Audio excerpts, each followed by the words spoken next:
talk to me. I always find it amazing sometimes how certain movies will click with an audience in a way where other movies just completely fly by unnoticed. And sometimes it's time of year, it's what's happening around it, it's the mood of what's happening with people at the time. It's hard to figure out exactly how that happens, but every once in a while there's something that comes along that happens to have the right shape to fit into the right size hole. Talk to Me is a 2023 horror movie about a group of teenagers that play a game with this ceramic hand thing that allows for the spirit world to enter them for a short period of time, at which point hilarity ensues. Anyway, all right, so I have to admit, when I first saw the trailer for this movie, I gave it absolutely no time whatsoever.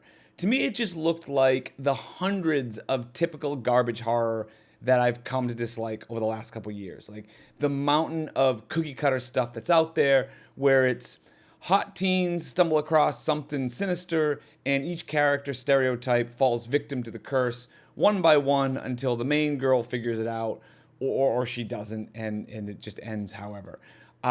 Full of jump scares, lazy camera work, digital effects. These are the horror movies I spend very little time on because to me, they're just boring. So I dismissed this movie entirely as just another one of those sort of cash grabs. Then I noticed that it was A24, which usually they're kind of above that sort of stuff. And it's also rated R, which is not necessary, but definitely a plus. Then I started hearing some chatter that this movie was not the kind of movie that I thought it was. So I figured I'd give it a shot. And I am very glad that I did. Now, is this movie a game changer that the hyperbole on Twitter seems to say it is? Absolutely not. It has some third act and some story problems that I think really limit it. But is it a solid movie with some good character development, standout performances, and an atmosphere that really takes its time sinking in? Most definitely. The movie centers around Mia, who recently lost her mother due to an accidental pill overdose and has been struggling with a relationship with her father ever since. Also, with the exception of her best friend Jade and Jade's brother Riley and their mom Sue, she seems to have distanced herself from any other friendships, which has caused some additional tension among her and her schoolmates. So when there's a party at a local classmate's house, she ends up convincing Jade and Jade's boyfriend to go with her, and the party is being hosted by Haley, who has been posting a bunch of these videos lately about a game that they've been playing at parties. He has this weird ceramic hand that's got some kind of a connection with the spirit world. The rules are simple, except for later, but we'll sort of get to that. Light the candle, which opens the door, hold the hand, say, talk to me, and a spirit will appear. Then you say, I'll let you in, and the spirit enters your body for the length of time that you're holding the hand. Now, it's important not to hold the hand longer than 90 seconds for some reason. Supposedly any more than 90 seconds and they will stay until they don't. And then you blow out the candle to shut the door.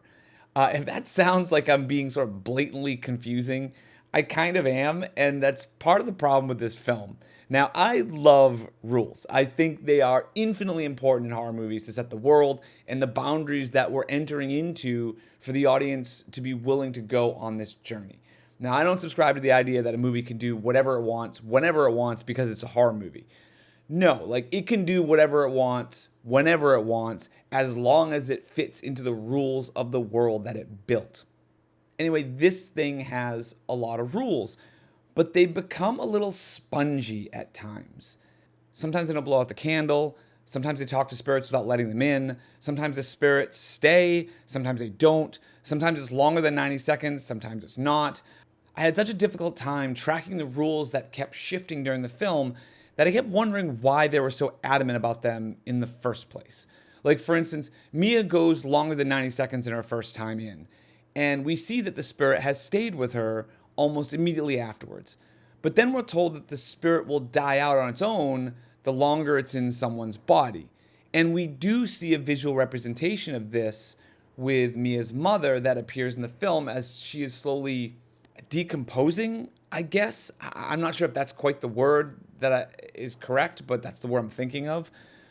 So if that's the case, like, why do we care about the 90 seconds if they're going to die anyway? Also, there's a rule that if you die while the spirit is inside you, it stays. Well, I mean, who gives a shit about that? Like, you're dead. Why would a spirit want a dead body anyway? Like, presumably they had a dead body already. That's why they're the spirit. That's like saying if you got killed after being hit by a bus, your body will explode 2 hours later. Okay, is that going to make me more afraid of buses? Like, who cares? You're dead. So, if you die, it gets trapped inside you is the kind of line that sounds ominous and cool until you think about the reality of it. It kind of feels like they're burying the lead a little bit. But that's the kind of thing I mean by them either contradicting or becoming very soft in what the rules are and what breaking them means. There is a moment in the movie of self-mutilation as the spirit inside someone tries to kill its host. Now, putting aside the previously mentioned silliness of this concept, this also begs the question, why now? Like, why didn't this happen to anyone else? If the whole point of a spirit is to stay in its body, why wouldn't every spirit that enters its body immediately try to kill its host? Why did this one thing happen at this one moment? Also, I find it hard to believe that both the spirit trying to kill this host and the whole staying in for too long thing isn't a bigger problem, since we're talking about a bunch of high schoolers using this seemingly, I don't know, 20, 30, maybe 100 times already. And there was very little incident of this. I mean, there was just the once in the cold open and once in the main story. So that kind of feels a little off to me. All right, so if you haven't noticed already, this review is already off the rails and all over the place. Normally, I'm going to go through the plot a little bit more step by step, but I'm just not going to do that with this one. And I'm not going to dive too deep into the actual plot. But basically, Mia goes on a little too long and she starts to see spirits outside of the game, including her mother, which causes Mia to reevaluate what she knows about her mother's death, as well as her relationship with her father. Mia steals the hand to communicate more with her dead mother. Against Jade's wishes, Riley, her younger brother, tries the hand and gets possessed by a spirit that puts him in the hospital. This leads the group down a path of trying to figure out what to do and to try different things to get him back, from talking to random spirits to forcing Riley to play the game while he's in a coma. However, most of it is just sort of shots in the dark for them because no one really knows anything or is able to investigate anything. Now, this ends up leading to a third act that I thought really started to stumble in a way that disappointed me. Now, it's not terrible, but there is a specific point in this movie where everything kind of goes south and it leads Mia down a path that I could not understand from a story perspective, and it started to feel like either the writers didn't know how to close this out or they had a specific endpoint in mind but didn't know how to get there.